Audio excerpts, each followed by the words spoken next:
The name of James Watt is invariably associated with the invention of the steam engine and with little else. It is not generally known that he was also responsible for numerous other less important but still useful contrivances.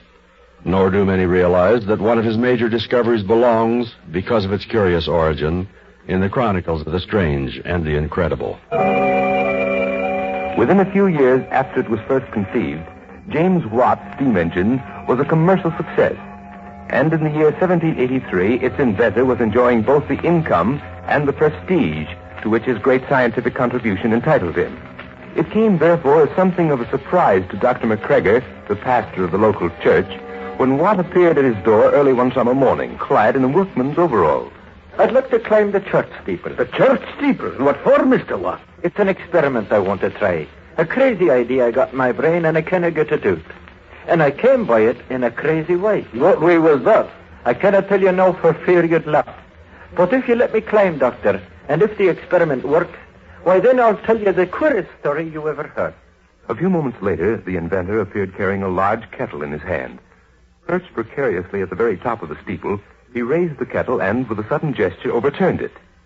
Unable to restrain himself longer, Dr. McGregor ran down the porch steps and raced toward the church. But even before he arrived there, James Watt had descended from the steeple. The pastor found the famous man knee-deep in the waters of the moat, shouting excitedly. It worked! Dr. McGregor, it worked! I stumbled on a new scheme for making ammunition. You drop molten lead, and it turns into gunshot. Yes, Dr. McGregor's church steeple proved to be the first shot tower ever used. More than a century thereafter, leaden shot was the chief ammunition employed in the wars of Europe. And even today, similar shot towers are still in operation. But it is doubtful whether even their owners know the story that James Watt told Dr. McGregor that same morning. The strange story of what had led him to his experiment. But I do not see, Mr. Watt, how you knew the lead would disintegrate when you dropped it. I came by the idea in a queer sort of way. 'Twas in a dream. A dream? Aye, a dream that kept a-coming back to me next after next after next. I'd be standing in an open field, and all of a sudden, the clouds would burst and the rain would start beating down around me. Then I'd hold out my hand to feel the drops, and they'd be hard in my hand, like little balls of metal, and I'd say to myself, why, man, 'tis raining leaden raindrops, and that's a queer thing indeed.